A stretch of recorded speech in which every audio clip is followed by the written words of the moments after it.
Hello, everyone. My name is Andrea. And I'm MJ. And we are so excited to be coming at you today with a very exciting episode. We had the end of a triple header in F1.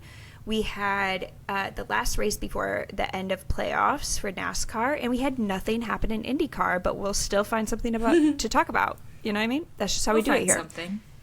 How was your Halloween, MJ? It was good. It was good. I was a part of the issue this year who couldn't figure out whether Halloween was the weekend before or the weekend after. Mm-hmm. So we did the thing where we called the bars and we're like, hey, is your Are costume people party cool today? Hey, is everyone going to be dressed like special tonight? We don't want to not be dressed special, but we assumed it was going to be the weekend after, but it was definitely the weekend we decided to go out, which was before, so we had to scramble a little bit. But it worked out. I didn't do anything for Halloween, and remember when I was like, hey, is Halloween the last day of October? And you were like, yes. And I was like, so why is everybody doing stuff today? And you were like, I don't. Today's the 1st of November. Do you know what day it is? And I was like, no. Yeah. That's okay though.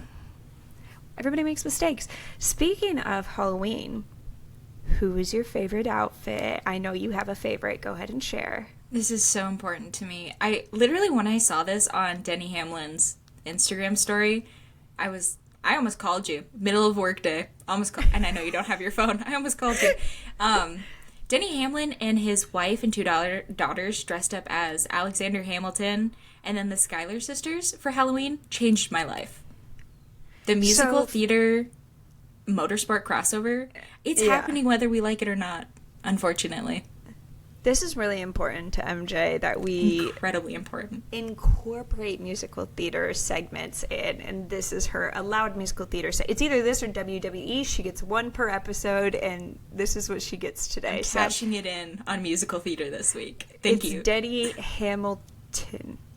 Hamilton. See, it doesn't even work as much as you would think it would. It's clunky. It's the worst combination of names. I get the point. I get what they're doing. But Hamilton? No. Hamilton. Also, why wouldn't his wife dress up as the Schuyler sister that Hamilton is married to? She did. Oh, I thought she was dressed up as the Angelica one. Was she? Ooh. I don't know. If she was, then that's dumb. Because that's the one that he was kind of in love with but didn't end up marrying. Yeah. I guess I didn't look at it that close. I just kind of saw him in ruffly shirt with a blue jacket on, and I was like, oh my god, my life, it's altered. Yeah, so, I don't know, maybe he doesn't know his lore, his Hamlin lore as much as he should, but we can talk about Denny later, about his race weekend. Maybe not as fun as he had on Halloween. We also had a little bit of talk about Full Speed last week and how we definitely want to be invited to the red carpet premiere, and how NASCAR and Netflix should both be writing us a check for the promo that we do for Full Speed. They can go ahead and take our check and just deduct it from Chase Elliott's pay because he sucks at promoing anything, and he does not want to be part of the Full Speed episodes this year again. What do we think about? I mean, I kind of think it's lame. I'm gonna say it. I think it's a little lame. I understand not wanting a camera crew to follow you around 24/7, but even he's NASCAR's most popular driver, as everyone likes to say, and the fact that he's not in it at all, it's you should be doing your part to promote the sport. But even if it was just a little bit, at the track, they don't have to follow him. Yeah, that's what... Yeah, I've heard other people say, you could just make your storyline just about anything related to on the track. You could tell Full Speed, if you want me to be in it, that's great. You can film me when everybody else films me, because, hey, buddy, I don't know if you know this, you actually are already on camera, all the time. All the time. I mean, they actually film the races and put it on TV. I don't know if you noticed that. I'm totally fine with you being I don't want my family and stuff on it, but anything that happens at the track is full game. I don't think that that's what he said, though. I think he literally said no to all of it, which is, no. Lame. And it's not the same situation, because he's never been in it. This is the second season. He wasn't in the first season.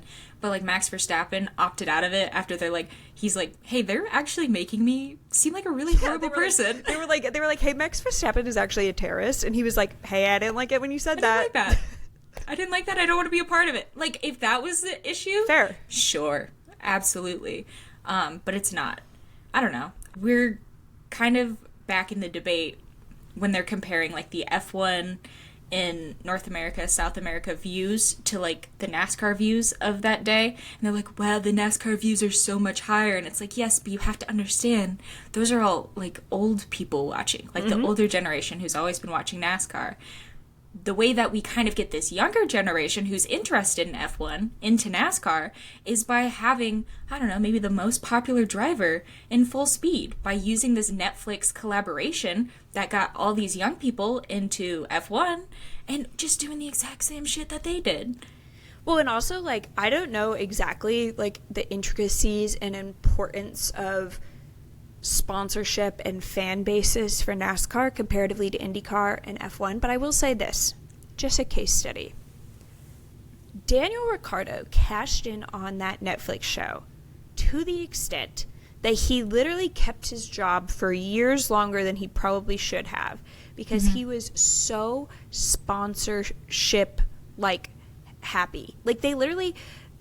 I guess there's rumors now that Visa Cash App is pulling out of their support for Red Bull next year because they literally were only sponsoring it because of Daniel Ricciardo. That's sort of like, who is that? Sebastian? Something fell inside of my room, but it wasn't anywhere near me. So maybe it is Sebastian. Right. He's saying, don't talk about Daniel like that. I didn't know you rode for him like that. Sorry, dude. But I just feel like say hypothetically Full Speed, the first season wasn't as popular as Drive to Survive, but say it is next season, say it takes off, the people that are in it are going to maybe overtake him as most popular driver, going to overtake him in most sponsors, most money coming in the door. It's a good cushion to have in your career, in my opinion. It's not an opportunity that I would take lightly. Yeah, absolutely. Personally. He doesn't really do it. From what I've seen, well, I wasn't aware that he was NASCAR's most popular driver. I didn't know his name until I started watching. I knew Kyle Busch and I knew Joey Logano, and that's it before I started watching NASCAR. So I'm really interested, this whole NASCAR's most popular driver, like, where? Like, I know there were Halloween costumes of him at Target. Like, you could buy. If somebody could, like, who is a Chase Elliott fan, give us, like, a good reason as to why you think he's the most popular, that would be so helpful for me as, like, somebody coming into the NASCAR world, because I genuinely could not tell you one thing about this man's personality. He doesn't really show his personality. Well, maybe it's not about his personality. Maybe he's hot. You think that's it? Yeah. That's why all the men like him. They think he's hot. Yeah. Maybe he's like the Ryan Gosling. No. NASCAR? What's the other one? What's the one that men always think is hot? The one that Ryan plays Reynolds. Deadpool. Ryan Reynolds. He's the Ryan Reynolds of NASCAR, where it's like men just think he's really hot. And he's not even like for girls. He's for men. Like, I've never met a girl who's like, Ryan Reynolds is so hot. You ask any man on the street who's the hottest celebrity, they're going to say Ryan Reynolds. Interesting. You might be onto something. Oh, he's the Ryan Reynolds of NASCAR. I think that's a study we have to do. We have to know who the male NASCAR fan's hottest driver is. Because who's up against him? When we go to our first NASCAR race, we'll take like we'll do the little man on the street with like the little mics, and we'll be like, "Hi, I know you're a straight man. I know that because we're at a NASCAR race. I was wondering, like, who's the hottest? Who's the hottest driver? We won't tell. We will tell. It's for science. It's on the internet. Yeah, it's on the internet. But something to think about. Something to think about. Also, Saudi Arabia wants to have a NASCAR race. Why? At the Mario Kart track. At the literal Mario Kart track. They can't, if we can't ride the wall when there's a wall there. Sorry. Okay, we won't talk about it yet. But they're going to go straight off. And there's no little toad guy on a floating cloud to pull you back up. Isn't it like 13 stories high or something? Like redonkulous like that? I would believe this track when I fucking see it. Like, I don't... Yeah, that's fair. Like, does it... Like, why are we even talking about what races we want to have on this make-believe track? Like, what is this? Like, The Sims? Like, just shut the fuck up and build it, and then we'll talk about who gets to race on it. Like, I don't care. Oh, my God. Saudi Arabia loves putting money into sports. It's like such a, like, it does wonders for them. Like, do you think that they're gonna be like able to like sway American opinion by having one fucking NASCAR race? I don't know, maybe that's maybe all they need. Who the hell is gonna go to that NASCAR race? Right. Who's gonna fly their ass out there for a NASCAR race? The perk of NASCAR is it's down the road. It's down the road and everyone else is tailgating for it, so you don't even have to buy a ticket. Are we gonna tailgate in Saudi Arabia? Mm-hmm. Can we? Like, I'm gonna be honest, I don't think that there's any international interest in NASCAR beyond like maybe like North and South series. America. Yeah, North and South America. Like in Europe, they literally like their minds cannot comprehend NASCAR. I noticed that when people were trying to talk about Oscar Piastri's comment about we should work it out like NASCAR. I saw a lot of people having no idea anything about NASCAR, just like, what does that mean? Swinging for the fences. But good luck to him. That's all I have to say. What a fun idea. And we appreciate creativity, but I just don't think I don't think it'd be to anyone's benefit to have that. Like, we just got a Mexico race, and they're like, yeah, I think probably what's next is Canada. Saudi Arabia. Let's go to Saudi Arabia.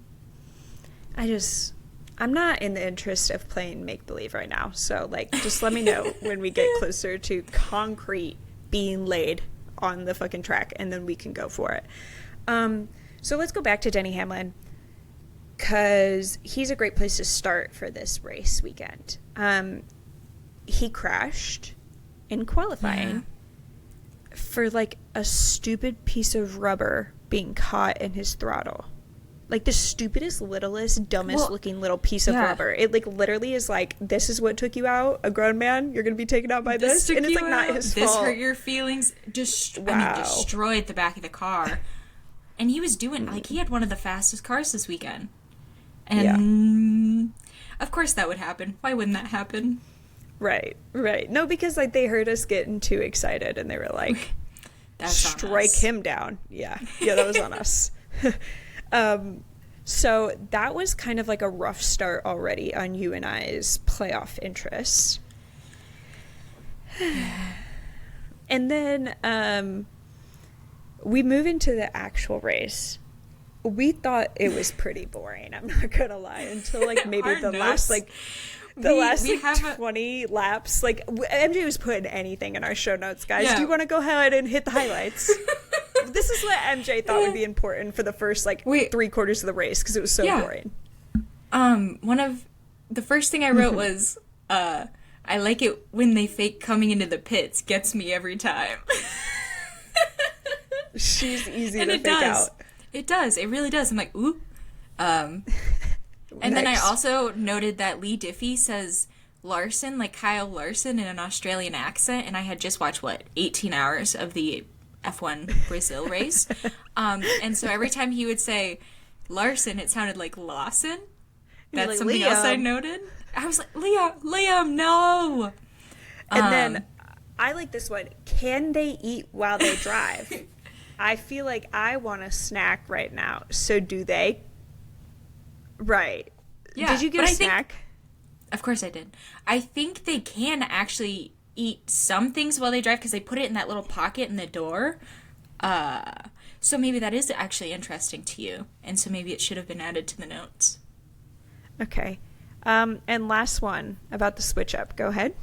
This is actually a discussion item we can have. Yeah.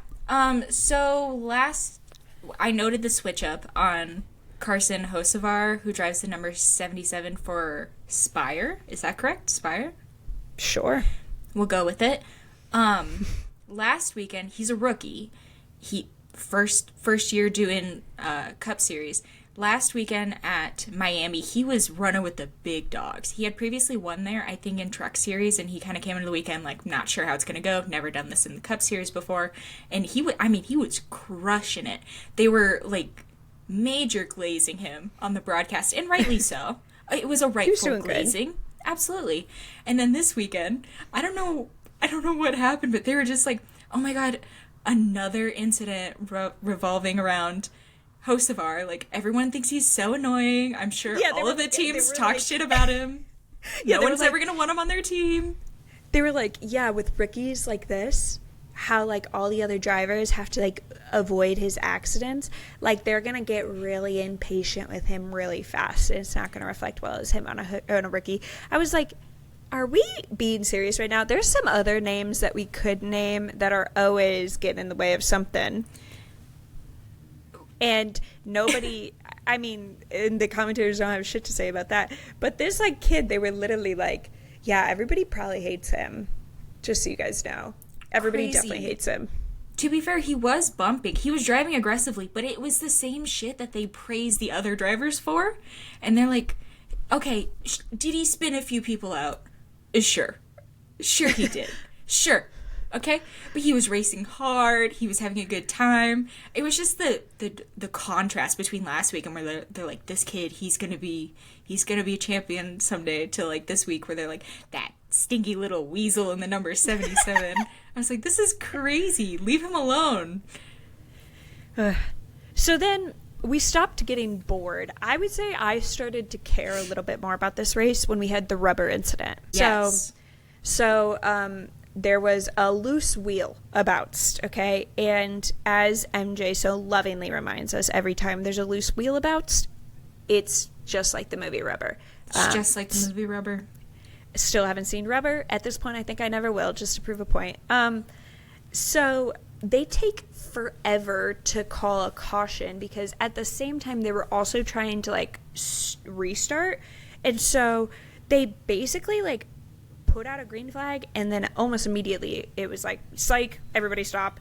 And the point is that, like, the wheel was already off, from my understanding, by the time the restart was getting called, but they didn't really notice. And so then all the drivers, some of them just went, some of them were like, oh, I thought we were calling the restart off. And so Blaney and Byron, I think, probably got screwed over the most by this because they were under the impression like, oh, I didn't realize we were like going. And Larson definitely benefited because they basically at the start finish line, if you had switched places by the start finish line, they were like keeping it. So Larson got the lead over Byron. Right. I feel like this is a trend that we have noticed. Like, the commentators had definitely noticed that the wheel was off. The camera was literally following the wheel. The spotters were like, hey, they're probably going to call a caution because there's a fucking wheel loose about the track. The last people to notice were apparently race control. And this is the same with, like, the Roval, where they're like, oh, sorry, we can't see over there. If you fuck up over there, we can't tell, sorry. But that doesn't, and what? That even less makes sense here because we're at it's like a mile long track. Yeah. This is a short oval. I can see the whole thing where my ass is sitting in Iowa. I don't understand. If your job is race control and to make sure there's no tires just dilly-dallying on turn 3, you should be able to see that. If the spotters can see that, like, this was just, and it didn't have huge, well, it did. It affected playoff drivers. The fact that this even happens and continues to happen, it's so frustrating. And it's unsafe, and it's confusing. And, like, to be honest, the way that they just, like, stuck with it, too, like, after people were on the radio being like, are you serious? They just totally fucked my restart. Like, playoff drivers were on the radio being like, they totally just fucked me over. Honestly, at that point, I think the admiral thing to do would have been like, you know what? Let's just line back up and do another, because they called a caution. They were going to have to do another restart. They're like, let's just line back up in the exact order we just were. Nobody gains. Nobody loses. Let's just try that whole thing again.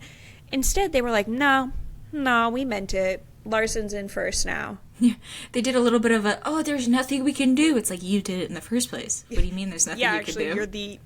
What do you mean? Like, you're the one who has the control. You're race control, actually. You control the race. Your name, sir. But honestly, like, if they were just watching the fucking TV feed, they would have been able to call the caution earlier than they did. Was it Kyle? Who was it that lost the tire? Bush? Yeah, okay. He literally, like, was pulled off to the side. Yeah, because he didn't have a tire. On, like, the low line. Because he didn't, because he didn't have a tire. Because he didn't have one. I'm just confused, like, what the fuck are they doing up there? Like, I don't know. I feel like we should be paying attention during a restart. Were you guys on your fucking phones or something? Like, what were we doing? They're playing Candy Crush. That's the generation. This just plays into a full conversation that we will have during the F1 discussion too. But like, it is actually astounding to me that we have two separate motorsport organizations that have not figured out how to pay the fuck attention during the race and call cautions. I don't understand. What are we doing here? How long have these sports existed? How much technology do you have at your fucking fingers? You're telling me you can't figure out how the fuck to put a caution out? I don't know. But then Blaney ends up recovering from this. And he was this was a very heavy strategy race, I would say. Absolutely, and he seemed to be on the best of them because I'd say the last 20 laps, this man was eating them up. He was eating them the fuck up. He had such better tires than everybody else. Insane. How fast he was gaining places. And who was losing places? Byron. William Byron. That man was... he was dropping, like, honestly, like, he was, like, dropping like a rock through He was bleeding positions. He really was. And I was like, for a second, I was like, and you could hear every time he would lose a position, his spotter would come on and be like, okay, we can lose that one, but, like, for sure don't lose another one. Like, where we're sitting in the points, like, okay, like, that one was fine, but, like, for sure, like, try not to lose another one, because we can, like, lose that one, but not another one. Yeah, it was so funny hearing them, like, do the math. Like, they were like, right. So we were, like, only a little bit kind of fucked, and now we're actually, like, what you would probably categorize as super fucked. And so what I would probably do is not be fucked anymore. Yeah. So if we could, like, maybe press the go pedal a little harder. Like, go pedal. They're trying to be so supportive, but they're also, like, freaking out because they're like, I don't know if you knew this. Actually, we're trying to, if you want to go to the playoffs, which I do, who wants to go to Phoenix? Me. You do have to do better than this. All love, though. So supportive. They were really supportive, but he was bleeding positions there for a minute, and it was the battle between him and Christopher Bell, because where they were sitting, it was William Byron was 1 point above the cutoff line, and Christopher Bell was 1 point below the cutoff line. Okay, so let's just finish up real quick with Blaney. He does win. Okay. He gets a clock. Yeah, they give him a grandfather, like, it's a large grandfather clock that says Xfinity 500 on it. And I can't tell you how unnecessary that is.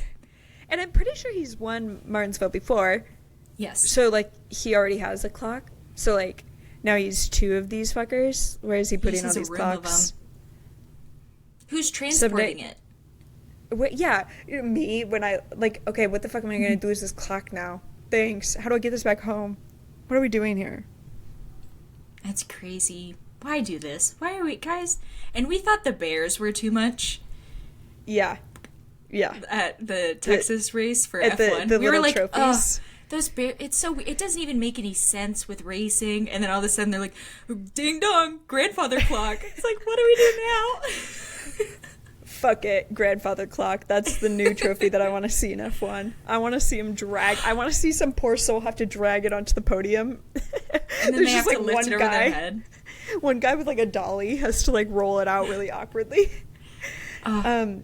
So let's get to the Christopher Bell and the Byron situation. So the way it played out, it was the last lap. Christopher Bell needed to make up one more position. In front of him is King, icon, legend Bubba Wallace. Bubba. And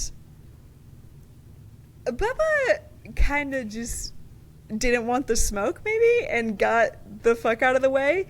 But Bell went around him, maybe lost it a little bit in doing so, because he wasn't on what you would say is a traditional racing line, and maybe bumped the wall a tiny bit and potentially rode it in what you could say is a Ross Chastain type way situation. Yeah, and then in doing so, he made up that place and would go to the playoffs. However,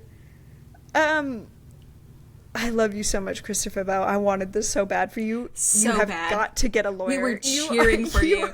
Stay silent next time. Don't say jack. So they like park. They're like, the commentators are like, okay, race control's gonna take a look at that, but like it's probably fine, and Bell got it, and so I'm excited. And then like they play the replay, and I was like, huh? And then the commentators were like, yeah, that was so crazy how he did almost what Ross did. And then MJ texted me, and she was like, that's probably not the best way to word it if you want him to stay in the playoffs. Mm-mm. And Christopher Bell knew he fucked up because this man did not cheer. He looked like he was about to cry. And then the journalist came up to him, and this is where it all fell apart for me. The journalist goes, how do you feel about the moves that you made in the last lap to get to the playoffs? He goes, you're asking me about the moves I made? What moves? I think the moves I made were all legal, for the record. Like, he immediately folds. It had that vibe. He really does. He folds quickly. And then, just to, like, further put another nail in the coffin, they played the radio from Bubba Wallace. And what were you saying? Mm-hmm. So, Bubba Wallace drives for 2311, and Bell drives for Joe Gibbs Racing. I am under the impression, and if I am wrong, NASCAR fans, I'm so sorry. I'm under the impression that they have some sort of partnership because they both are Toyota, and I'm pretty sure that they do buy some stuff from Joe Gibbs Racing. According to Google.com, the finest of sources, it said that they buy a chassis from Joe Gibbs Racing, but then they also have like just sort of like, I think like a technical partnership sort of vibe, like almost like a AJ Foyt Racing and Penske relationship, I would say almost. Like it seems like kind of that same vibe. Yeah. So that would make sense why Bubba got the radio he did, which is... His radio sounded a little bit like, hey, Bubba. What if you, Hey, Bubba. So, Christopher Bell's actually right behind you, and he is only 1 point away from catching up to Byron and making it into the playoffs. He's such a nice lad. You know what I mean? Like, Christopher Bell is such a sweetheart, right? We're always rooting for Bell. That's what they said. That's not what they said. But then, after that radio stops, you just see Bubba moving up the line, and he had no reason to be moving up the line. He's up against the wall, and all of a sudden, oh my god, here comes Christopher Bell, just right in that little pocket that Bubba made for him. And I cannot express enough how much I was trying to look at this through rose-colored lens, and being like, what? But Bubba probably didn't even know. Like, I took it as, like, before I heard the radio, I took it as, like, Bubba just, like, it was not his race to be a part of. Like, he does not give a fuck. He was like, ooh, I'm gonna dip, because there was like, I think like 3 or 4 people like in a cluster, and he was like, okay, Christopher Bell's like racing, and he's gonna either go past me or take me out, so let me just skedaddle. That's what I took it as. He did maybe skedaddle, but maybe for alternative motives. And Bubba, what I love about him, he did not have any reason to be part of this press shenanigans. So as they're playing his radio, they're just showing him like walking towards his trailer, sipping on a Dr. Pepper. Like, he does not... It's none of his business after he gets out of the car. Yeah, he did what he was supposed to do, and now he's leaving. Goodbye. Yeah, so we had dual cameras from that point on. One on William Byron, who, if technically maybe should have won or gotten that last playoff spot. And then we have Christopher Bell right under him. And it's just, I mean, it was 15 minutes of just straight on them cameras, straight on them. And that's all we were watching. Christopher Bell was fucking folding, though, bro. Like, every minute that passed, I was like, he is looking so guilty. It's like, he looks like some poor teenager that got picked up for, like, underage drinking or something and is in like a holding cell waiting for his parents to come pick him up. Like, that was the like vibe he had on his face. Like, it was not looking good for this man. It was not. And so we watched the replay, and in Christopher Bell's defense, he didn't technically gain position by riding the wall, as you know Ross Chastain did. He already gained had passed position. Bubba. Yeah, and as he was passing Bubba, and what Christopher said, and I totally believe, he picked up some marbles, Maybe and he said he was kind of he said lost he was it. going to lose it, Your Honor. He said he was going to lose it. That's what he said. He was going to lose it. He hit the wall in a not fun way. He hit the wall in a, oh my God, this is so bad kind of way. Right. And maybe along the way, he had a little fun riding the wall. If you, Your Honor, if you didn't want them to ride the wall, why put the wall there? Exactly. But this is like the point, is that like at Martinsville, are you just not allowed to touch the wall anymore? Like Ross ruined that for fucking everybody, because it's kind like, of, what yeah. would you do? What would you do if you actually, like, say it wasn't the last lap? Because I think that's adding to the drama of it all. Say it wasn't the last lap, and he had genuinely hit the wall in the like, oh my God, I'm going to lose it sort of way, but then comes off the wall and continues the race. Would they care? I think the issue was not only did he hit the wall, he literally rode the wall. He was turning into the wall and pressing on the pedal, the go fast pedal.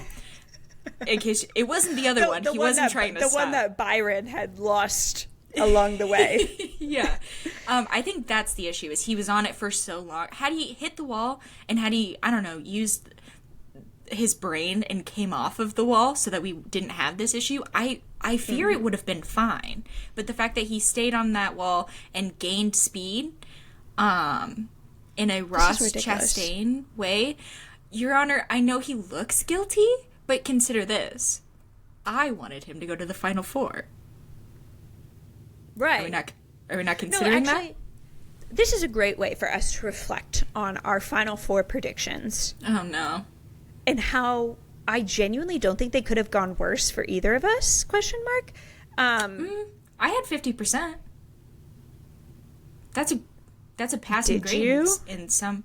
Yes, because I had Blaney and I had... Right? Oh, no, because I had... pulling it up. No, I do not think either of us... I think both of us got maybe one. No, I think I had Larson and Bell, didn't I? Yeah, I only got think Reddick? you had...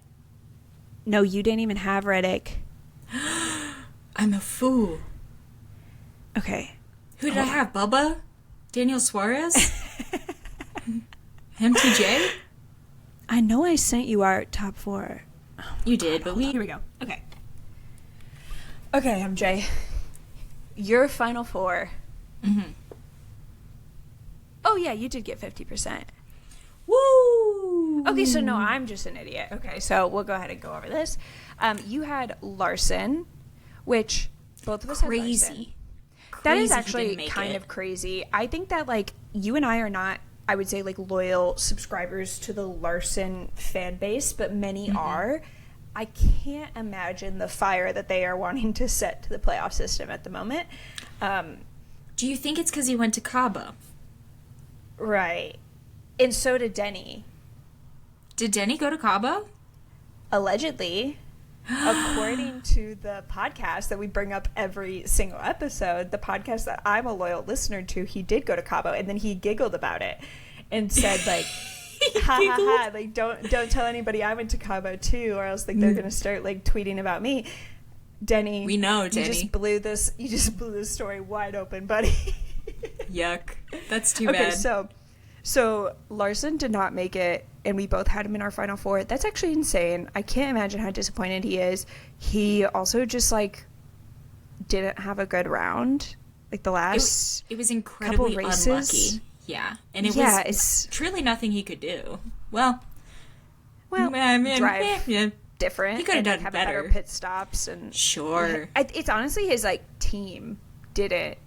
Like, as a collective. Like, not just him as a driver. It was, like, him, his pit team, everybody. A lot of things. All of them together. Absolutely. They had been totally on for so many races. Like, there were so many races that Kyle Larson's team, he was carrying these wins away. No problem. But when they're off, boy, are they off. We both had Reddick. Shout out to us. Oh, my gosh. 2311 fangirls. Yay, us. We're so sick and we're so cool. And honestly... Bubba should have been there too. No, I'm just kidding. Don't get me started on that. We both had Bell. And this is where I'm just like, I cannot believe he's not in the Final Four. I mean, he literally has been so consistent during the playoffs as a whole.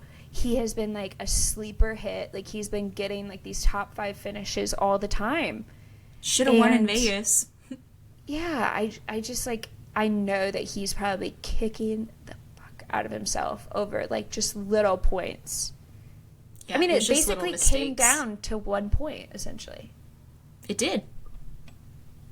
1 stage win, more, 1 something, I don't know, something. 1 little mistake fixed. He would have been fine. Wall ridden. So true. And then you had Blaney, I had Hamlin. So Hamlin did not end up making it. I will say, for a little bit there, he was driving kind of angry. He was. You could tell. Because he had been very patient the whole entire race. He was very level-headed. Started 37th. Did we even say that? And he started was definitely like coming up from the back. I thought, okay. Absolutely. He's about to Max Verstappen the shit. Like, I was like, this man's driving it from the back. Like, I was like, this is insane. Like, he was eating people up with places. He clearly had a fast car. And he did have some times where, like, he did get slowed down a little bit behind Larson. Because Larson was defending really well, even though he was much slower than Denny. He got just caught up in traffic. He just was slowly, like, as people were being lapped and stuff like that, he was losing some momentum. And then he's kind of, like, had this weird 3/4 of the way through, he just started driving angry, but it wasn't enough. It was too late at that point. Yeah. So, Damn, so Denny. You won with Blaney and Reddick. So you had 2 out of 4, and I had 1 out of 4. Right. It's because I went with my heart. This is what you That's get your when you follow issue. your heart, I went guys. with my brain, unfortunately, and what does my brain know? Wheel. So She knows wheel, bro. she knows wheel. So, yeah, I think that Belle's completely innocent, and if I were a Byron fan, I would not feel that way, but I'm not, so I'm a Belle fan, and so he was actually completely innocent, and if you didn't want him to hit the wall, don't fucking put it there, okay? So predicting a winner. We're just going to move right along from that. That's how I feel, and no more of that. So predicting a winner for Phoenix. Now we have Logano, Reddick, Blaney, Byron. Who's your pick? Of the Are you going with your championship brain? 4. Yeah, are you going with your brain or your heart? I'm going with my brain. And your brain says... Joey Logano. Right. There is nothing that has made me think it's not going to happen. I think it's... There's something about him.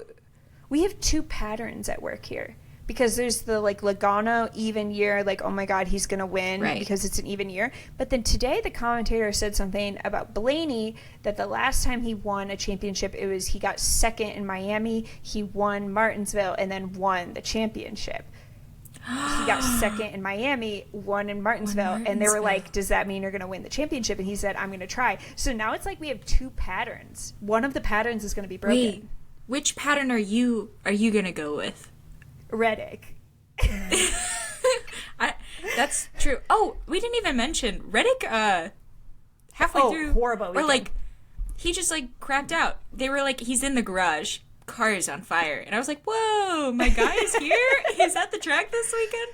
So weirdly, like Logano was still like kind of like, I think he was like, at one point I looked and he was like running 13th. I'm gonna be honest, I looked once. I was like, oh, okay, he's still there. Cool. He was like running a very quiet race, but honestly, good for them running a race at all. What's stopping them from not? Like, real talk, like, is there something that's stopping them from not? Probably. Because, I mean, they still get points. I don't know. It's none of my business. I wouldn't have done it whether I got something or not. I would have said, this is a weekend off. I'm going to Cabo. Fuck y'all, bye. So I'm going with Reddick because I think that is the more interesting storyline. A, he was the regular season winner. B, I like him. C, NASCAR probably doesn't. Imagine the T if a 23-11 team were to win and then like they don't even have a charter for next year. I don't know. I think that's T. I think that's major T. I think it would be like MJ would be like too powerful. Like he would literally like destroy the France family. Like he'd be like so hyped about it. I'm not destroying the France family. Unless you want to. No. Thoughts? I don't have that kind of funding. Right. So I think, like, for me, it's between Logano and Reddick.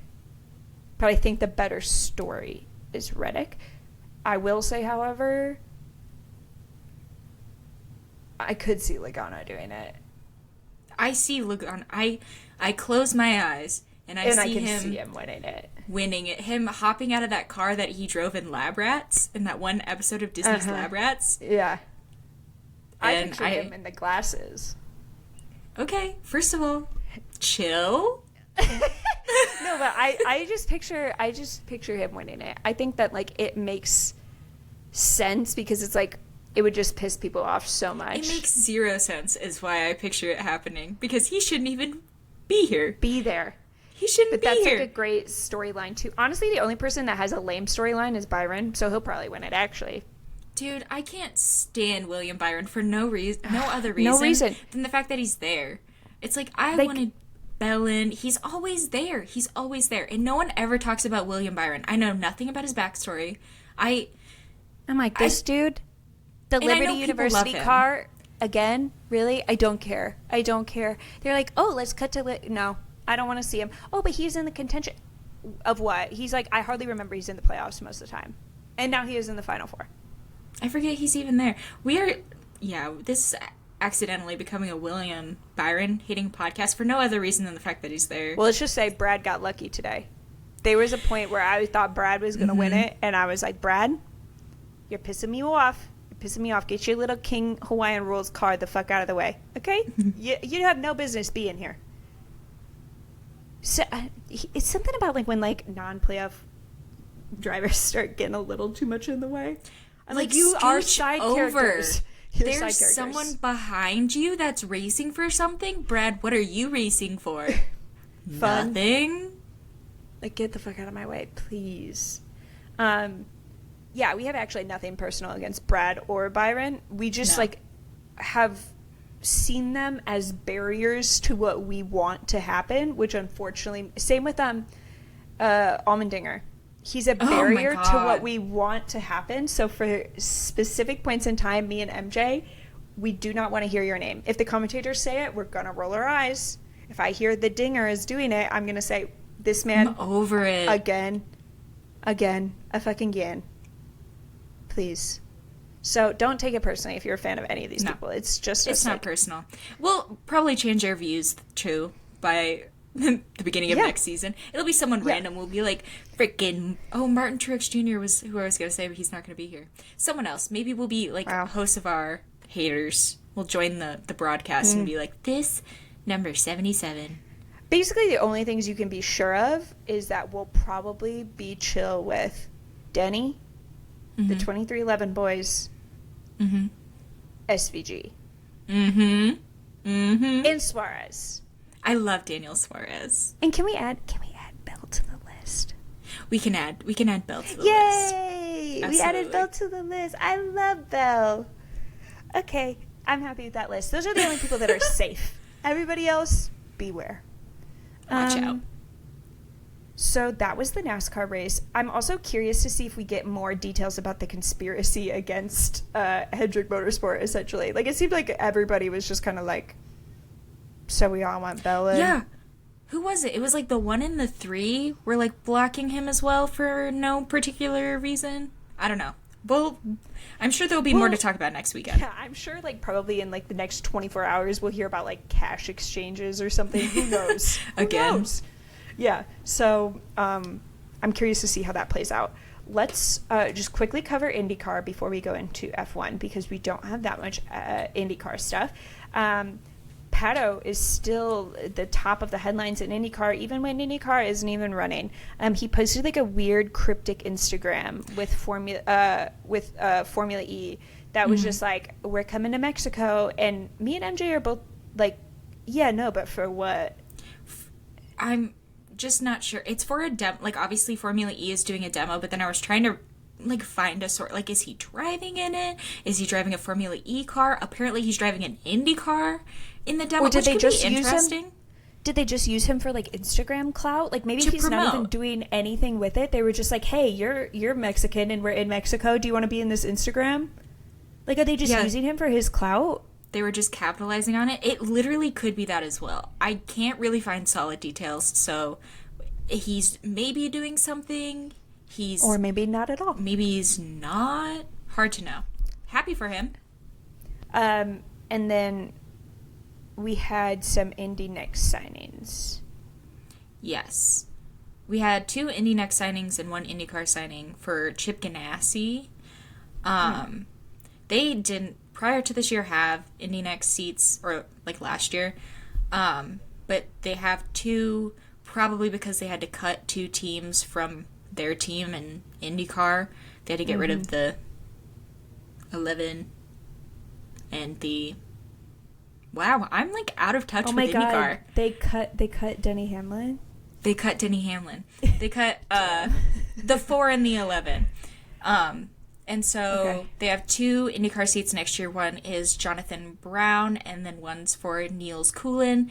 And then they also announced that Kiffin Simpson will be driving the number 8, which is a shock to literally no one. He does fund Chip Ganassi, so of course he should get a seat. No shade to him. I'm still on the boat where I'm like, if one of the ways to get a seat is by paying for it, how can I be mad at you for paying for it? Fair enough. You know? I can imagine it's angry for the people without a seat. Oh, absolutely. Absolutely. MJ just looks at them. Okay, then get your bag up. Like, I don't know. Like, sounds like a poor person rich problem. Sponsor or also a sugar daddy that will pay for it? Question mark. Like, I don't know. What do you want me to do about it? Stop being broke. We also have Enzo Fittipaldi was announced to have a test with Arrow McLaren coming up. Yeah. His older brother, Pietro Fittipaldi, also drives an IndyCar. He hasn't been announced this next year. He drove the number 30 for RLL. But that's fun. He's obviously not going to drive with Arrow McLaren. They have their 3 drivers locked in for next year.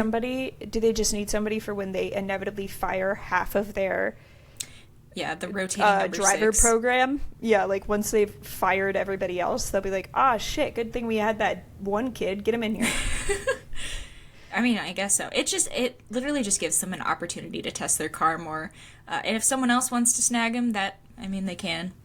You do whatever you want. And then also, maybe the most important IndyCar news, I want to know when Romain Grosjean gets a Costco membership. If you are not an avid follower of Romain Grosjean on Instagram, does he only post him on Instagram, I feel like? Yeah, I've never seen him. Wait, I think he has a TikTok, but he doesn't post about Costco on TikTok. He is constantly posting about how he's going to Costco. He'll post like little things that he finds in Costco, and it's kind of the most adorable thing ever. So I really think hey Costco, if you're listening, sponsor him, and also maybe someone should sign him for next year, and then you guys could sponsor him. Right. Can I make a confession to you? I think I'm like equally as obsessed with Costco as Romain Grosjean. And I don't think this has ever come up in our friendship, but like I am notoriously known as a chronic Costco shopper. I go once a month. I would say over like half of my grocery budget is spent at Costco. And people always say, how do you as a household of 2 like spend so much money at Costco? And to me, I just think like you're not trying hard enough. Like I love Costco. I'll spend so much money there on unwavering support. My freezer is always packed full with just junk that I find at Costco. Like right now I have these little frozen empanadas. When I tell you, girl, those things slap. Love them so much. Half of my work clothes buy them at Costco. Really? Yeah, girl. I'll be like, oh my God, dress pants? I need those. Put them in the cart. I have so much shit from Costco. It's actually unfathomable how much money I spend at Costco. So, Romain Grosjean, girl, we should go to Costco together sometime. I have an executive membership. I have the little black card, girl.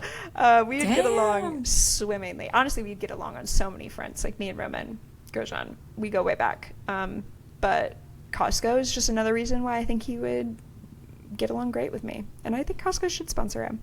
And I would buy merch for that team 100%. I think I would too. I think I'd find that very funny, and I would buy Grosjean Costco merch.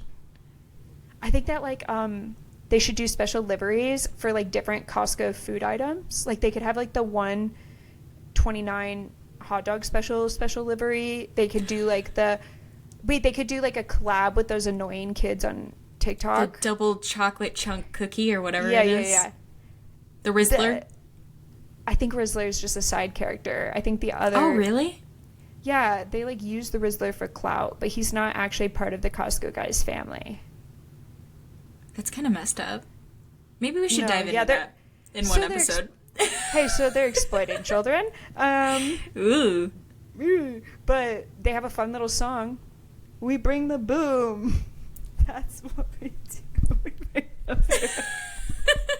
For the audio listeners, she's doing a little dance while she sings that. Right. No, the audio listeners, they know. They know the Costco guys. They can tell. Unfortunately, I do too. I don't even follow them. They just show up on my page. But free the Rizzler. He doesn't deserve all that. So anyways, I think that's quite enough for IndyCar. That's all we have for IndyCar. Sorry. Sorry about that. So let's go on to F1. So we had free practice 1. We saw Ollie Behrman come in for Kevin Magnussen, who is sick. As a Haas fan, how did you feel about that? I literally miss him so much. But I love Ollie Behrman. And I feel like Ollie Behrman kind of encapsulates that, like fuck it kind of energy. Yeah. So it was nice to see his spirit, his legacy live on. Yeah. K-Mag actually, like, he has got to be so chill about the fact that this is probably his last season ever in F1. I think because, he like, is. You would think that they never said, like, what he was sick with. Like, he wasn't at the track. Like, I have no idea. Like, he might have just honestly been like, can I just take this weekend off? Like, I feel like he doesn't give a fuck. Whereas most people are like, this is my last race. I'm going to be unemployed. Like, I got to give it my all. He's like, I actually don't have to give it anything. I don't really mind. That's okay. So that's fine, Ollie. You have a good time. Hey, have fun out there. So Ollie actually killed it in free practice 1. He ended up ranking 3rd in free practice 1 timings. Now, as many people would tell you, and I am part of that, if you care about free practice 1 timings, you, like, need to be serious with yourself. Like, they mean I disagree. Basically nothing. I absolutely disagree. As a suffering Williams fan, unfortunately, free practice timings are all I have. Stock in them. That's all I have. I tune into the free practice and then I tune out for the race. MJ's like some radical who's like, you should actually give points for free practice times. I don't know why. I just feel like we need feel that way. I don't know. It's just, I don't know. All of the positions in free practice 1 should get points. Every single one of them. Not just the top 10. Why would we stop at the top 10? Giving is fun. So, then we have the qualifying for the sprint. Mm-hmm. I'm trying to remember what happened. I couldn't even watch it because I don't remember anything except working. for Oscar got pole. Yeah, it's on a Friday. I'm sorry, I have a job. Sorry, I'm employed. And so you're gonna hate on me because I have a job because I'm trying to put money back in the economy. Sorry. So Oscar got pole. I don't remember anything else because I think I just kind of stopped paying attention because I was like, oh my god, Oscar got pole. And I immediately knew what was going to happen. I was like, right. Okay, so Oscar's on pole and Lando's right behind him. What do we think's going to happen? Everybody put your thinking caps on. What do you feel might occur? Some bullshit. Okay, that's what happened. So, Oscar was allowed to maintain the lead for basically the whole race. They clearly had talked about Lando getting to switch with Oscar, but for some reason they were like, we're gonna do it on the last lap, which I'm like, just fucking do it. Yeah, they just do it if we're gonna do it. Like, I'm pretty sure they said over the radio, like, we're gonna switch on the last lap, and the commentators were like, that seems unnecessarily dumb. Like, what if there's a safety car? And then what do you think happened? A safety car. I will say, I'm not a conspiracy theorist. I will say the safety car, it was a virtual safety car. There was a large delay in when the caution yellow flags turned into a virtual safety car. And that delay happened to be long enough for them to say over the radio, switch places now, and then they did it. Crazy. In the time it was just a yellow flag. You had Nico Hulkenberg, who had caused the safety car. His car had just basically died, essentially. He was like walking around, like fully out of his car, walking around right next to track. That seems like a huge safety concern to just have people like yellow flagged for that. I feel like that's definitely a safety car situation in every other race that I've watched. For sure. And that's all I'm going to say on that. Anything to say, MJ? It's just all very interesting. It's all very interesting. And listen, I wish that they would just say what it is, which is that they're trying to manufacture a storyline, because that's like what like the playoff system in NASCAR essentially is, right? Is like it's trying to manufacture a storyline. I get that you guys want it to be a championship battle so bad, but like I do kind of draw the line at like it being unsafe ? Like Nico is walking around out of his car. Don't be so obvious about it, maybe. Like, I don't know. Like, it feels like at the end of the day, safety still matters. There should have been a caution or a safety car well before there was. And I don't really give a shit if McLaren's dumbasses were going to papaya rules it too late. They had plenty of time to papaya rules it any time before that. I just think it's stupid. Also, Oscar should have won it. I'm sorry. Like, I understand that, like, Lando fans are not going to feel that way because, duh, like, you're a fan of Lando and you want him to win the championship and you think that his team should give him the points, blah, blah, blah. That's fine. That's fine. At the end of the day, like, I think there's something to be said about, like, the amount of times that Lando has been given an advantage over Oscar, maybe a little bit more organically. Like, he's gotten upgrades before Oscar has gotten upgrades. Or, like, he's been given preferable strategy before over Oscar. I think that that's part of just the fact that, like, a team has some limited resources. They can't give you both a preferable strategy. They can't give you both the upgrades. So one of you is going to get it, and it's going to be Lando because he's right now performing better. I think that that is one aspect where you can't fault a team. I do think it's a little different to literally say, like, swap positions. And I know that, like, people are like, oh, this happens all the time in championship fights of history. And I'm like, you know what? I wasn't around then. And guess what? I probably would have said the same thing. I think if it were a championship fight where it's, like, both parties in the championship fight had, like, a good chance of winning it, I'd be like, sure. Like, if any of us, like, nobody, can I make a sweeping generalization right now? Nobody thinks Lando's going to win. He's up against Max Verstappen. It's probably not going to happen. So, like, we're doing these papaya rules on lap 22 of, like, what, 24? Like, it was late in the race. Yeah. We're causing these unnecessary rifts on a season that he's not going to win championships. He is not going to win it. Moving forward, all that beef that I'm sure Oscar has, I would be kind of pissed too. Like, I know he's very much like, I'll do whatever works for the team or whatever, but he's going to remember all of this, like all the shit I did, and Lando couldn't hold up his end. It's like, I think that now Oscar is going to have like a feel next year when points go back to 0. Oh, to be like, I gotta fuck him up from the get-go. Like, Oscar, the first, like, 5 to 10 races is gonna go ballistic on it. Because he's gonna be like, I now realize what it takes. If you're not the number 1 driver, you're the number 2 here. And so, I think he's gonna have, like, a Mad Max energy. Where he's gonna be like, I'm racing one person, and it's my fucking teammate. I need to, like, blisteringly outperform them. Every time they get on the radio to be like, okay, Oscar, we need you to swap positions with Lando, he just goes, oh yeah, and what happened last time I did that? Do you guys remember last season when I would swap positions with Lando? And where are we now? No championships, either of them. We don't have constructors, we don't have drivers. Yeah, and, like, I think of, like, okay, the, like, only other example I have in my personal history of watching F1 of, like, this sort of thing was, like, the 2021 battle between Max and Lewis, which was, like, I think completely different because you had 2 killer number 2 drivers. At that time, like, you had Valtteri Bottas and Perez, who were killer number 2 drivers. And then you had two people that genuinely were neck and neck in points.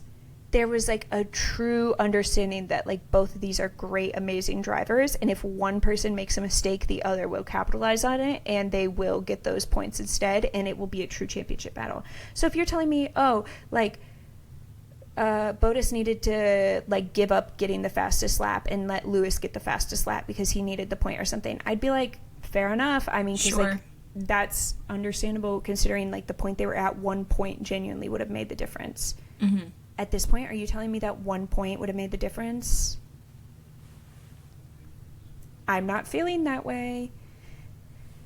So that's that on that. And I'm really sorry to the Lando fans. I understand where you're coming from as far as like you want this for your favorite driver because it's your favorite driver. And I know it probably sucks that like you look at Max, who has no competition from his teammate. No. And then like Lando is like low-key having to like fight for his life against Oscar. But I'm also like, sorry, Oscar's really good. I don't know. That's the like risk that a team like McLaren takes. I mean, they would never hire somebody at Red Bull who could threaten Max. Right. McLaren chose two. They wanted two good drivers. They got Oscar. And I don't think that Oscar is going to do this next year, is all I'm going to say. I don't think so either. No. And I don't think he should have to. No, I agree. I mean, I'm an Oscar fan, so, like, I'm sorry. Like, this is going to be biased. I think he should have won. If you want to beat him, out-qualify him. I don't know. So then, speaking of qualifying was canceled because of rain. They, like, delayed. And then they ended up just canceling it. Didn't happen. And then people just started playing make-believe. And they were like, oh, they're going to use free practice 1 results, which means that, like, Max would have been last. Because I think in free practice he was, like, P15. And then he had the 5-place grid penalty. And I was like, don't think they're going to do that. Because they actually did do a qualifying for sprint. Like, it would make way more sense just to use the sprint qualifying. If anything else, that's, like, more equal, because like in free practice some people are doing like race pace runs, some people are doing quali runs, everybody's on different tires, different fuel, basically means nothing. Why the fuck would they use that? Anything else would have made sense. Championship order would have made more sense. Sprint qualifying would have made more sense. Just doing a qualifying in the morning would have made more sense, which guess what, that's what they did. So they at 7:30 a.m. had qualifying. And did you watch the qualifying? I watched some of it. I didn't wake up that early, though, so I, like, tried to catch up on it. Yeah. I watched it, like an hour before the race started. I basically woke up an hour before the race started and just went straight from quali into the race. And there was 5 crashes in qualifying. That's a little insane. Like, That's I think quite like, a few. I don't think it was, like... I wouldn't say that it was maybe safe out there, because, like, some people that were, like, crashing... Okay, safe for how bad F1 cars are in the rain, which is a separate thing. It's the pinnacle of motorsport. Yeah. Until, God forbid, the ground gets a little wet. And then it's like, oh, actually, nobody here's ever driven like this before. And I'm like, hey, I thought you guys were the pinnacle of motorsport. Keep it on the... Yeah. Keep it... You can't ride the wall. You just learned that. Franco, Alex, can't ride the wall. You guys can't do that. No, I agree. It is kind of laughable that, like, the cars are, like... You basically can't drive it in the rain. No. Like, even Lewis was like, hey, what if we had wet tires that worked? He said that to, like, the F1 president. He was like, what if we had wet tires that worked? Then we could have done qualifying. And then, like, the president just, like, giggled a little bit and walked away. And I was like, no, I think he was serious. Like, it's a little crazy that, like, you literally can't drive these fuckers in the rain. Sometimes it rains. You guys literally race outside. You have to know that the weather exists. Yeah, like, I ride my Nissan Altima in the rain all the time. It actually does quite well. My Ford Focus, I could have done it. Let me tell you, I could have put in a great qualifying lap in my Ford Focus. So, they did qualifying. The only reason why I think it's unsafe, I'm going to be honest, is because Alonso crashed. And I base a lot of my things off of, like, how well, like, the old people do. Because I'm like, okay, Alonso Fair. or, like, Lewis or somebody, I'm like, they would never make that mistake normally. So it's actually the track's fault because they're, like, experts and, like, they're so talented and they're so much more talented. Like, if Max, Alonso, or Lewis crashes, I basically use that as my baseline for, like, okay, actually, this has gone too far. These guys are the real deal. But Franco crashed. I feel really bad for Franco because, well, at first I was like, oh, darn, like, this looks really bad for him because Albon was doing really well and he crashed and, like, it's just going to, like, make him look like part of the problem. Like, oh, he's just like Logan, blah, blah, blah, blah. And then Alex crashed, so it actually evened out. And I was like, see, guys, it's not even his fault. They both suck. And the Williams mechanics. Dude, I feel, it's been 2 seasons now. Well, it started in Australia when Alex decided to just absolutely skin the car. Like, it was like, you could see it, like, peeling off. The tires were in, like, their silly little formation that they get into. I feel so bad for them. And then to go through all of that, try to fix Alex's car. Didn't obviously happen. He didn't get a raise. They fixed Franco's car. And then Franco did nearly identical damage to what Alex did, which made, truthfully, I love Franco. I love Alex. I'm a Williams girly. Yeah. I was happy that I didn't have to hear the Alex's wash thing because I was like, nah, dude, they both did it. That's a Williams problem. Yeah, there's something That's sweet about them being, like, in it together. You know what I mean? Yeah. It's like, see, guys, they're in it together. Like, there's something sweet about that where it's like, they're not going to go down, just one of them. They both go down. Adorable. Both of them have a problem. It's a car problem. That's my opinion. I will say, as a Carlos fan, that will not be happening next year. Absolutely not. We do not go down together. If Alex is sinking, let him sink. Wait a minute. Yeah, they did go down together today. Yeah. Actually, it's actually a Williams problem. It's a Williams That's why Carlos crashed twice. I'm telling you, he's a good employee. He's practicing. So good for you, King. So yeah, Carlos crashed in qualifying, and then he just went ahead and, hey, double it, do it again, and he crashed in the race as well. He does also, though, have the benefit of winning last weekend, so he can be like, you win some, you lose some, I don't know. Another person who crashed in qualifying and also crashed in the race, Stroll. So let's get into it.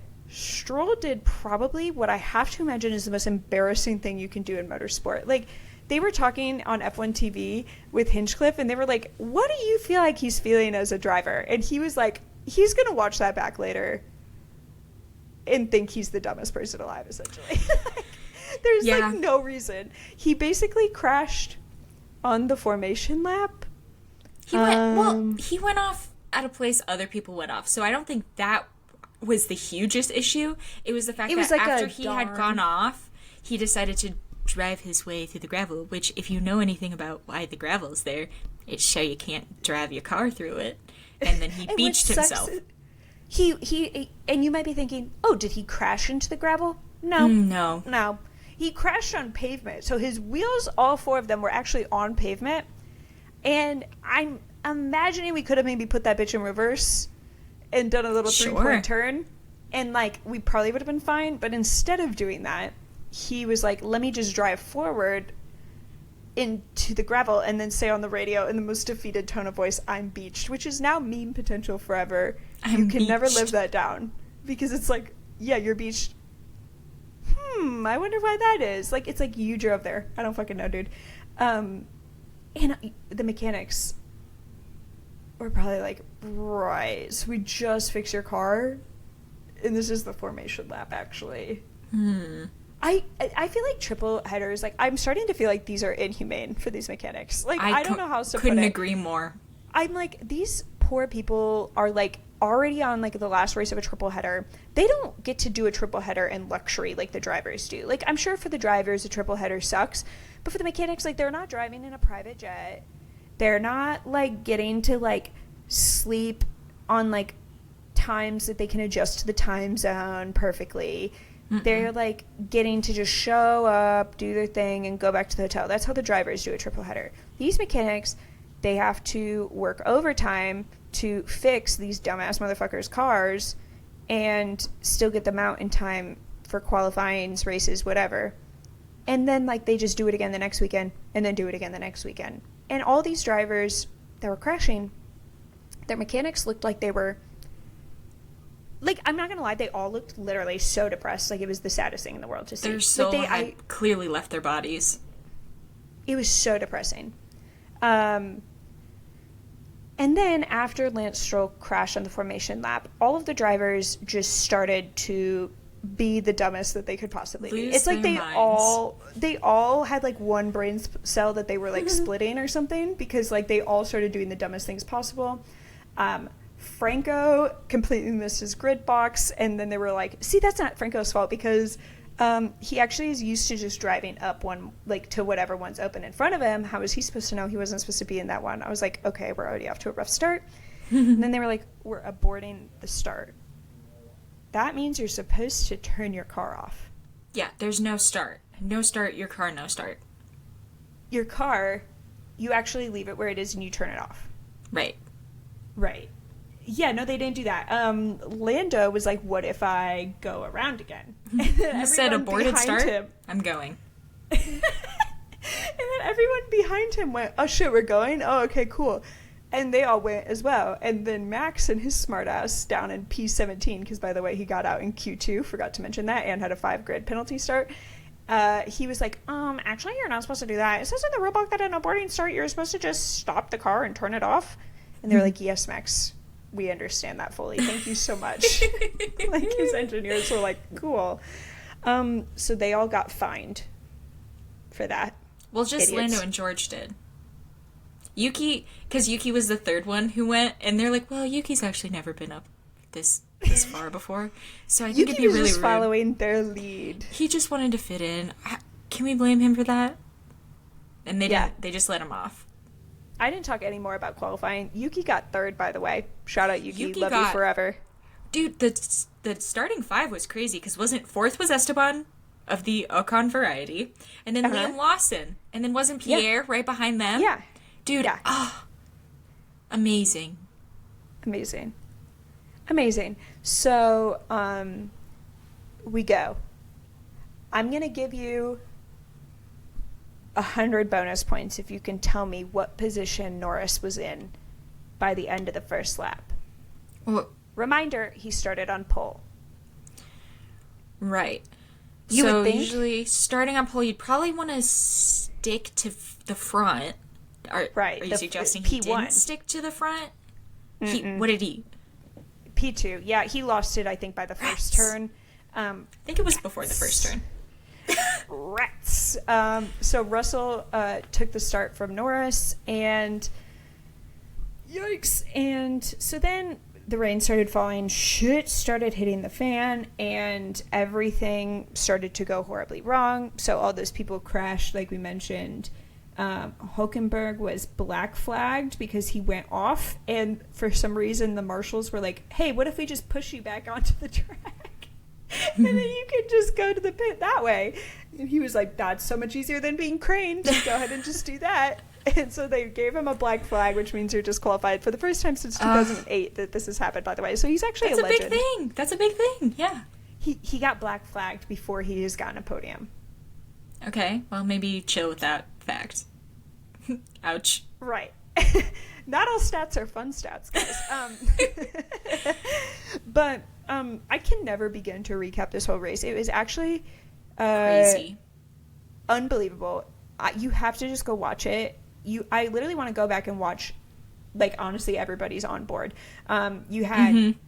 I think this is an instant classic. Like, this is an instant classic. This is, like, one of those types of races where it's, like, when you think about what races you would want to, like, tell somebody to go back and watch, this is now on that list, because you had fights and battles for every single place all the way up and down the grid, because everybody knew all of this could hit the fan, and if I'm at the right place at the right time, I could win. That's insane. It was, well, in the rain, seeing some of these drivers drive in the rain. What is the quote? It's like a Senna quote where it's like, when it's raining, we all kind of have equal machinery. And I think that Esteban.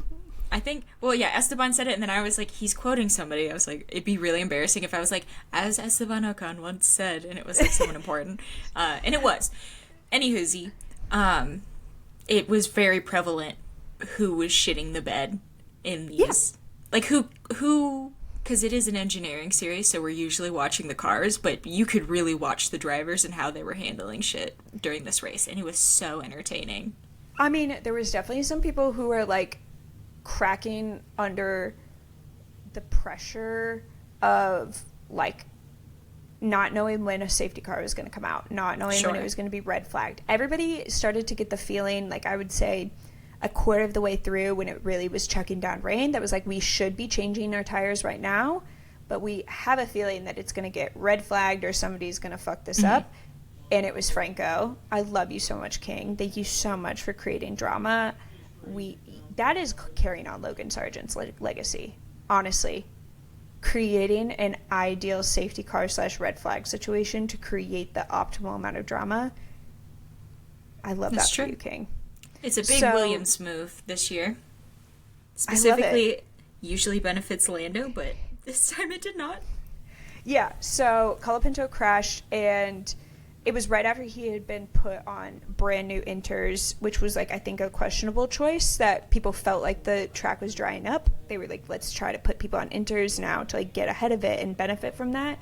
And he's not qualified fully in the rain, I don't think. I love the guy, but he's, like, too new for that. And he had brand new inters. They were probably not warmed up at all. I'm pretty sure it was literally the first lap that he was on these tires, and he crashed. So, yikes. Red flag. Everybody's allowed to change tires now. Everybody who pitted before that basically got fucked over strategy-wise. And the two biggest people I would say that were pissed off about this was George Russell and Lando, because they had been kind of leading the pack. They had held off pitting. Then they pitted and were fucked over. What's interesting, though, is that Lando was actually saying, we need to pit right now. We need to pit right now. We need to pit right now. And they were like, we don't think you need to pit right now. We think you should stay out there. There's going to be a safety car. There's going to be something. But then they finally were like, okay, fine, we'll pit you. George Russell was saying the opposite to Mercedes. He was saying, I know there's going to be a safety car or a red flag. Please do not bring me in. I know I'm going to get fucked over. That's just the way our luck is. You got to let me stay out. So they actually have, like, I feel like George Russell has the upper hand, because he can say, yeah, I was fucked over by strategy, but it wasn't my strategy. For sure. Lando was saved a little bit by his strategy. I mean, he was still, because he would have been pitted way before then. Yeah, so he still ended up not benefiting from it, but he wasn't making any better decisions. So it's like, you weren't gonna luck out here either way, brother. So then, obviously, with a red flag, you have the benefit of, okay, we all have our fresh tires on. You can fix what you have fucked up. Whoever feels like they've been disadvantaged, you have an opportunity now. There was still half the race left to turn this around. Mm-hmm. All you need is a good restart. Do you think that Lando got a good restart? Lando never gets a good start, but I think that you should point out that the two who wanted to stay out were the fucking Alpines. Esteban Ocon was leading, and Pierre Gasly was right behind him. They were like, no, let's stay out. And I was kind of just like, oh, it's so fun. They're going to lead for this little chunk of the race. That's so nice that we gave them the opportunity. So they were really the big winners here. But yeah, we get to the restart, and Lando is off the road. He's off the road, babes. He's off the road. And I think at this point he was in 6th place. So, reminder, we started in 1st, and we are now running in 6th. No bueno. So, Esteban Ocon is leading, and he's trying to, like, figure out where he's going to restart, because he gets to decide, and Max is, like, right behind him. And Max is getting real antsy. And he ends up getting Esteban, I think, on the restart. But Esteban was still like, I am just happy to be here. And so was Pierre. Pierre right behind him. They were like, what if we just keep this up? This is so much fun. Max, you go out there, do your thing. We'll be at 2nd and 3rd doing ours. And that's basically the order that they ran in for most of the rest of the race. I mean, there was maybe a little bit of movement for, like, the, like, competition for, like, 9th and 10th was pretty spicy. There was a lot of movement back there, but, like, other than that, they basically kind of all ran in the order that they were in at that restart. I think so. Basically. There was a little bit of a battle between, it was like Lewis and Checo for a bit, and then Liam and Checo had a little bit of a battle, which I love that Liam, like, scooches over when Max is coming by. But when he sees Checo coming by, he's like, nah, man, like, that's my seat. No. That's my he seat. actually, I think, like, dinged him a little bit. I don't think he gave him any damage, but, like, last week he fucked up Checo's side pod. Yeah.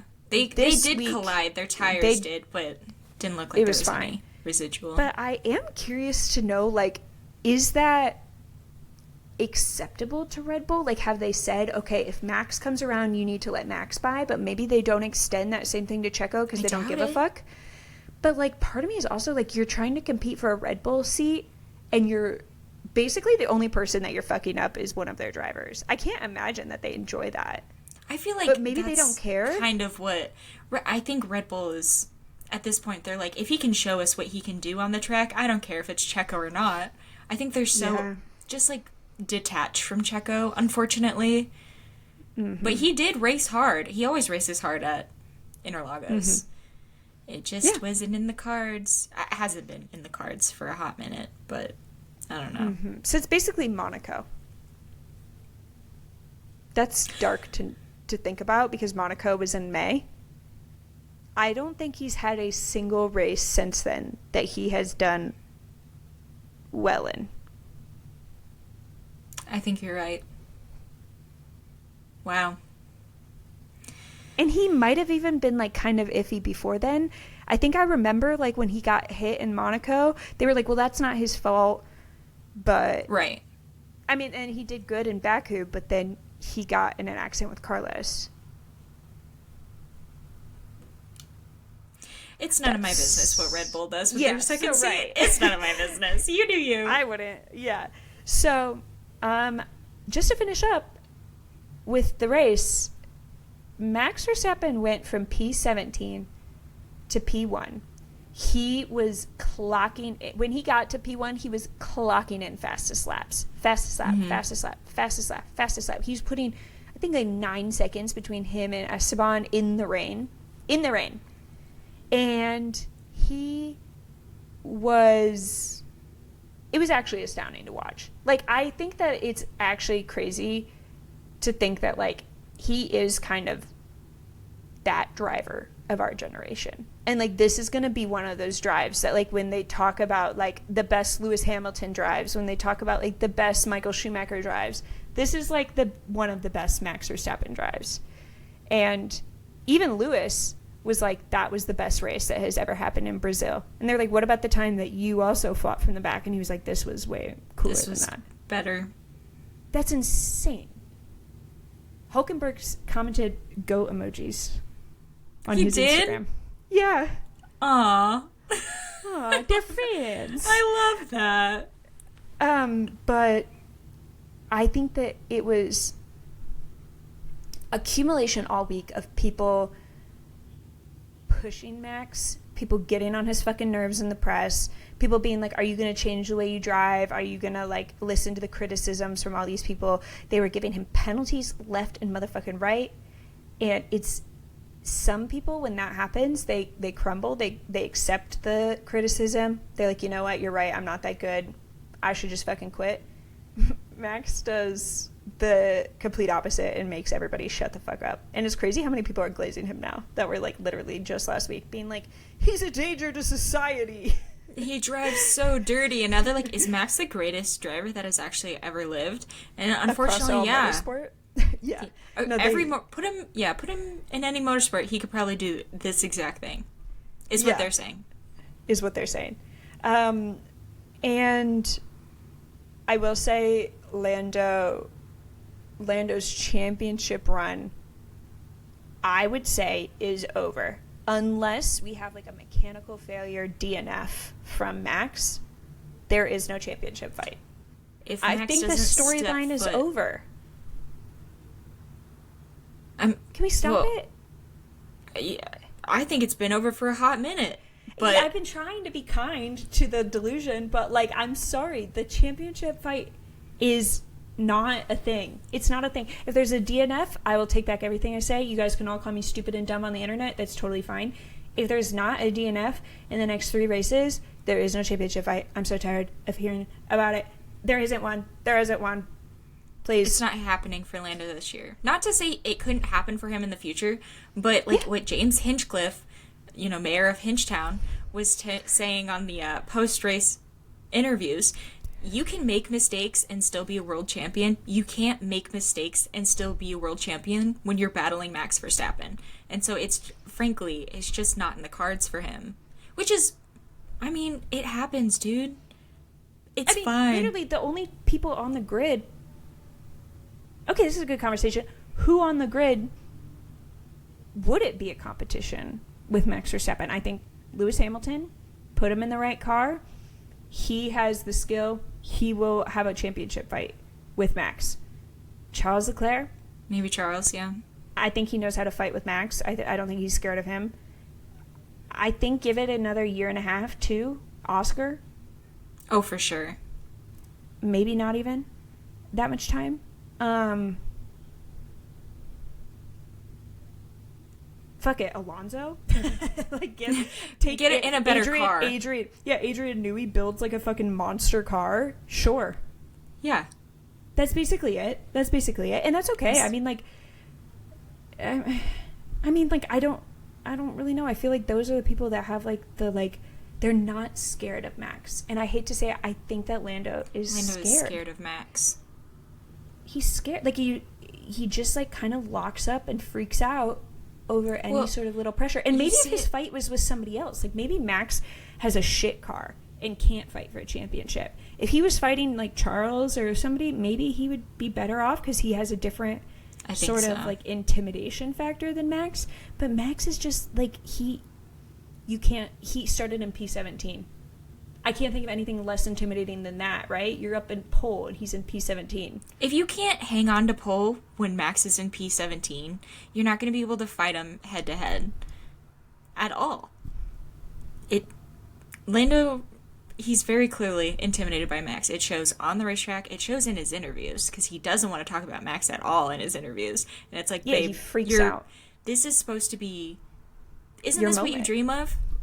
You're world champion. Isn't that what everyone comes in besides Yuki and says, I want to be a world champion?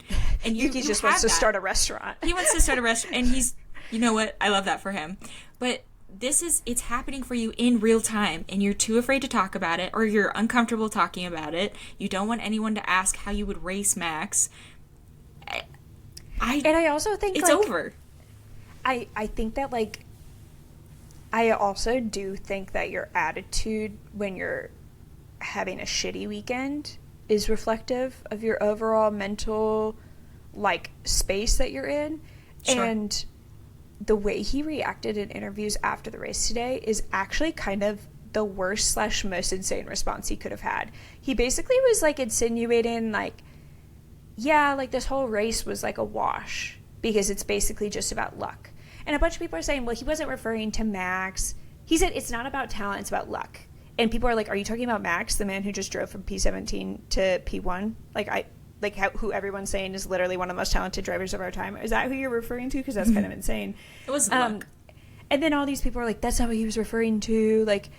Maybe he was just referring to the Alpine guys who we haven't mentioned, by the way, finished in P2 and P3 and were on podium and took their team from P9 in constructors to P6 in constructors. Absolutely insane. But even then, I'm like, no, but that was talent. They called their strategy and said, we want to stay out because we're in an advantageous position and this is our shot. They held on to their positions even when other midfielders who had qualified well started to fall back. Yuki, for example, qualified third, ended in 7th. He fell back. A lot of other people fell back. Liam Lawson fell back. They kept these positions that they qualified so high in. And they drove like fucking maniacs through the rain just like everybody else. That is talent. I'm sorry, you can't wash that. You can't just say, oh, it's luck. Everybody has a little dash of luck. But I do believe a little bit that the rain is an equalizer.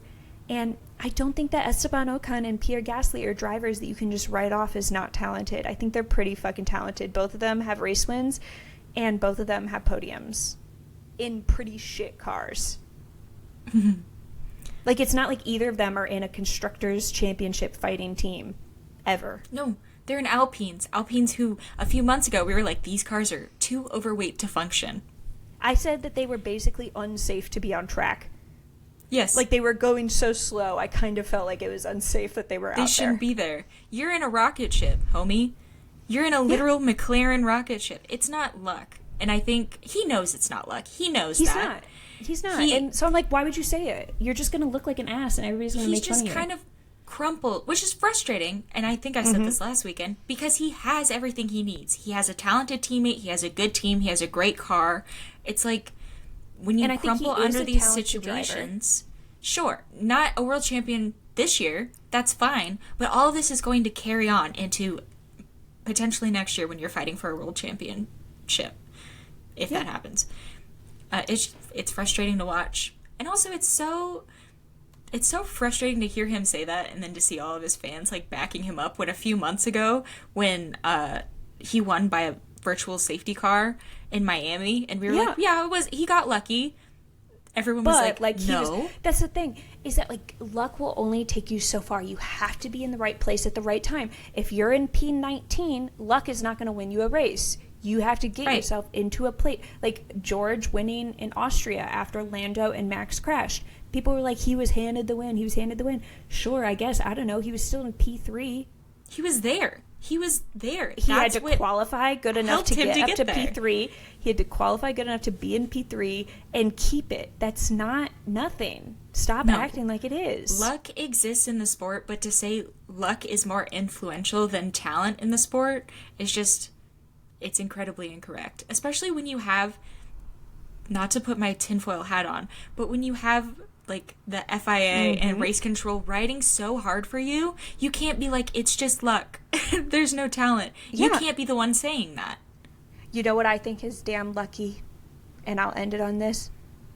I think it's damn lucky that they waited to put that virtual safety car out in time for you to switch places with Oscar. I think that was very, luck. Very lucky. Anywho, speaking of Alpine, can we talk about how like that's one of the most heartwarming stories in motorsports I've ever seen? Because they literally this season have gone from, well, they've been childhood friends to hating each other, to this season literally Ocon getting fired because they hate each other so much they cannot stop fighting on track and it's ruining the team. So they fire Ocon even though they have a killer driver lineup, because it's just like easier that way than dealing with these two fighting so much. And then they won today, and they were like enemies to lovers. They literally were like hugging, taking interviews together. And apparently like Pierre said something about like, yeah, we have our differences, but like I was just thinking on that last lap like how far we've come as like childhood friends. We went from like karting together to like now we have this podium together and we're like doing it for this team. Hinchcliffe brought up a great point of like for this team, I mean, their jump in the Constructors' Championship is a difference of like tens of millions of dollars.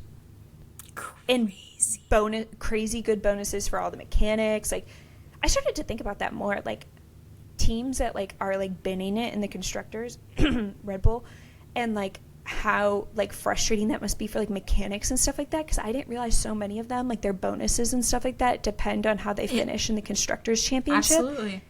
Crazy morale boost, I'm sure, for Alpine, especially after like this year where they're like not even going to use Renault engines anymore, and like it's been a hard year for them. I think this is a great way. Team principal halfway through the season.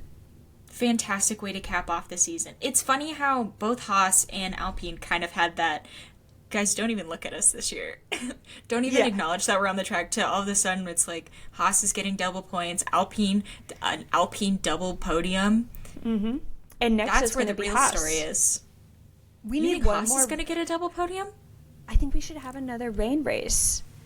Well, okay. I think our last three races are in all desert locations, so that might put a hinder on that plan. But how fun would it have been to have a DILF podium? God, that would have been really good. Do we even know if Kevin's coming back? Is it just Oliver now? Okay. I guess like we should probably bring up Ollie kind of had a rough race today. That man it was his first rain race. Yeah, yes, he's fine. But I don't hold think it that against was him. like a performance that they're going to fire Kevin and put Ollie in early, because it's like there's still 3 more races, and No. honestly, they might be like, we might just do 3 I'm more of thinking these. Kevin with took the Magnussen. money and run. I think Kevin has been like, hey, actually, this was really fun. I'm going to Cabo Goodbye. for 3 months. So yeah, the last note I had is just that Ollie definitely struggled a little bit in the rain, just like Franco did. And honestly, like, maybe Liam is the only rookie that didn't struggle in the rain. And even then, in his post-race interview, Liam said, like, I felt so many times like I was gonna absolutely fucking crash the car, and I was going like hella slow at some points because I was like, I'm gonna crash. So maybe it's safe to say, if anything else, rain is the ultimate equalizer of experience. If you have experience, I do think it shows in rain races more than anywhere else. And I feel bad for the rookies, because there's only one way to get better at rain races.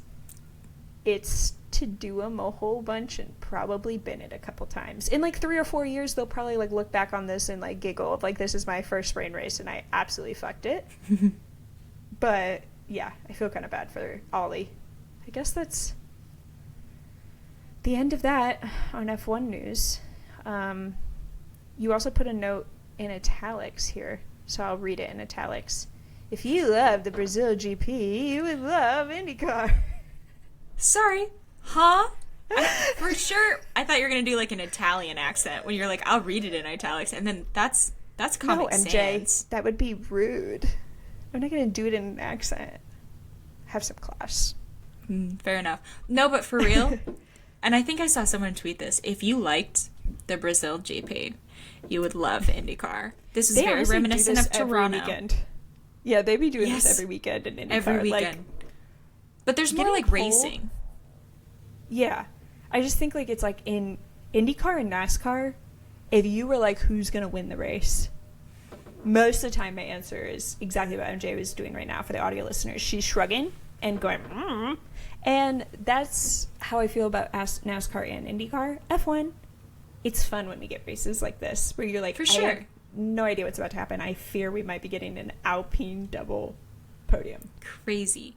It's just the difference between like an engineering-based series, like this one is, in like a driver-based series where it's more based on like the driver skill. You see this chaos in driver skill races, even in the rain. Even in the sun. But anyways, in case you're looking for another series, you guys should watch IndyCar. Well, keep it in the back of your mind for quite some time, because IndyCar doesn't start until forever for now. But I think that is everything that we had on our packed agenda for the episode today. Unless you have anything else to add, MJ? I don't think so. Okay. So, with that, be sure to leave us a 5-star review on Apple Podcasts, Spotify, whatever you're listening on. Also, we're on YouTube. If you would prefer to listen to us that way, subscribe to our channel and watch us on YouTube. Go ahead and follow us on Instagram, TikTok. We're at LapsDownPod. And thank you so much for a wonderful episode. And we're going to have so much fun with the NASCAR race in Phoenix. And then we have 3 more F1 races. And then we have so much fun stuff planned for the winter break. So we hope to see you in the future. And with that, bye. Say bye, MJ. Goodbye.